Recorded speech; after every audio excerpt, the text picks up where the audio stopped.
The most recent GOP impeachment stunt has went down in flames. On Tuesday, the GOP-led House rejected the impeachment vote of Alejandro Mayorkas. What should have been a slam dunk for them ended up with a deadlocked vote of 215 to 215, with one member switching his vote to no in order to be able to bring it up for a vote later, which led, of course, to lots of conservative rage and finger pointing, my favorite.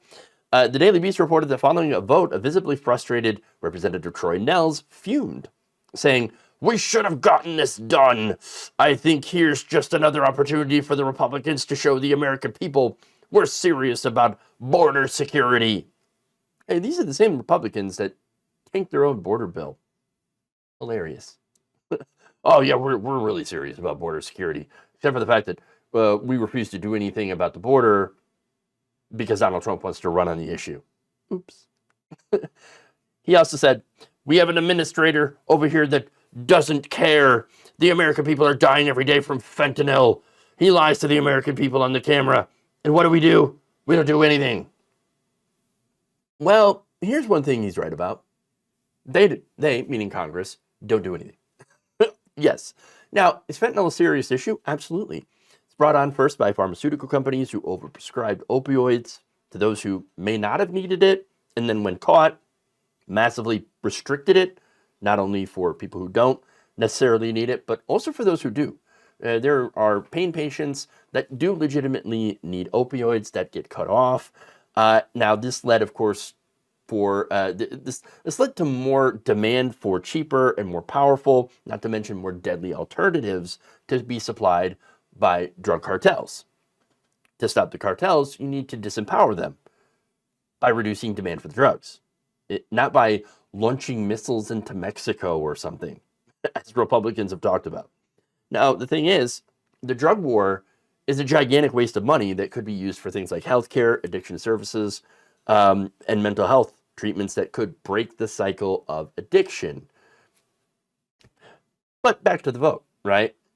Now, the two articles of impeachment against Mayorkas were for willful and systemic refusal to comply with the law and breach of public trust.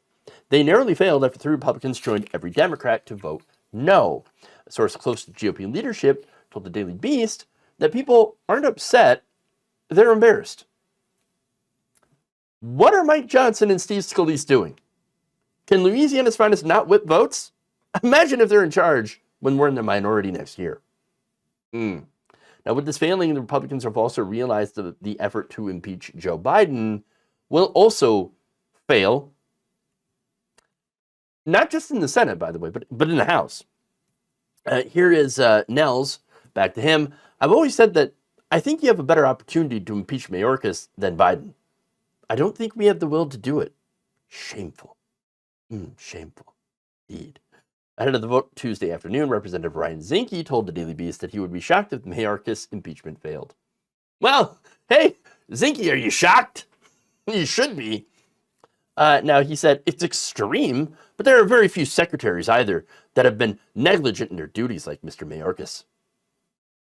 Really, Zinke, by the way, let me remind you, he served as the Interior Secretary under Trump and then had to resign while facing Inspector General and Department of Justice ethics violations. And you want to talk about somebody else failing at their job? Okay, right. But on the Biden impeachment effort, Zinke was less sure about it, calling it a little ways off. Never going to happen. Quote, if you're going to swing, I don't want to see a swing and a miss." Well, what was that? Definite swing and a miss. Whoopsie. Yeah. Whiffed it. There's more. Representative Ralph Norman of South Carolina, prominent member of the Freedom Caucus, and supporter of both impeachment efforts, said this: "If this fails," and it did, "if they're not going to impeach a guy that's violated statutes, then I guess there's not enough votes there. The same would apply to Biden. But who knows? He's the one giving the orders." Then you have conservative Representative Joe Wilson, another supporter of Mayorkas' impeachment, saying, "I don't want to impeach the president. I don't. My view is the American voters are going to take care of that." Oh, will they? So what about the ones who voted against the impeachment? Again, we've gotten a lot of people who were pro-impeachment. What about them? Well, first you have Representative Ken Buck.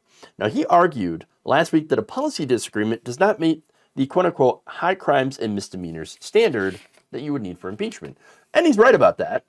Okay, so credit where credit is due, fair. By Tuesday morning, Representative Tom McClintock had dropped a damning 10-page memo saying his fellow Republicans were stretching and distorting the Constitution to try to attempt to hold the Biden administration accountable. Once again, correct. And then you have the third no vote, Representative Mike Gallagher of Wisconsin, who warned his colleagues in a closed-door conference meeting on Tuesday that impeaching Mayorkas would open the floodgates for future impeachment of cabinet secretaries. He also took to the Wall Street Journal Wednesday to say, quote, impeachment not only would fail to resolve Mr. Biden's border crisis, but would also set a dangerous new precedent that would be used against future Republican administrations. Because, of course, right? Oh, yeah, see, they're going to use it against us, huh? Now, he also claimed that Mayorkas is incompetent, but added that incompetence doesn't rise to the level of high crimes or misdemeanors.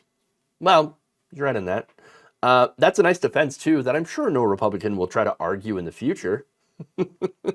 Oh, no, I didn't do high crimes and misdemeanors. I'm just incompetent. How much do you want to bet that would be used against Trump later? Like, no, Trump, he didn't do high crimes or misdemeanors. He's just an idiot. Don't worry. He can't be impeached because of that if he wins. Oh, okay. Anyway, he then argued, we're not done, creating a new lower standard for impeachment, one without any clear limiting principle, wouldn't secure the border or hold Mr. Biden accountable, would only pry open the Pandora's box of perpetual impeachment. Now, I got to ask, wasn't that the whole point of all this? I mean, Republicans, when they were trying to take over the House of Representatives, and they were successful at that, they were promising, we're going to impeach. We're just going to impeach everybody. We're going to impeach Mayorkas. We're going to impeach Joe Biden. That's it. That's our plan, right? That's our plan to make America great again. And it's just to impeach everybody fruitlessly. Again, they've got nothing else done. They didn't do any other policies. Just, we're going to go after Hunter Biden. We're going to go after Joe Biden. We're going to go after Alejandro Mayorkas. We're going to go after everybody. Are you going to do your jobs? No, of course not. And of course, the irony is they're claiming that Mayorkas hasn't been doing his job when Congress has refused to pass any immigration bills.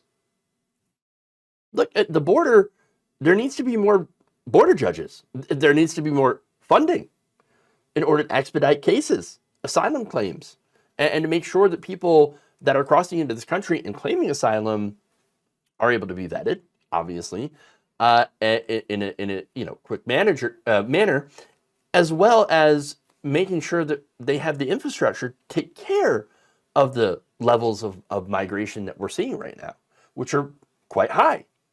So, Congress, you're not doing your job, and yet you're impeaching Mayorkas for allegedly not doing his? Come on. Look, on getting back to impeaching Biden, right? They've got no evidence for that, and now their so-called slam dunk ended up with nothing more than a faceplant into the court, proving that Republicans are not capable of even pretending to hold anyone accountable, much less being able to govern.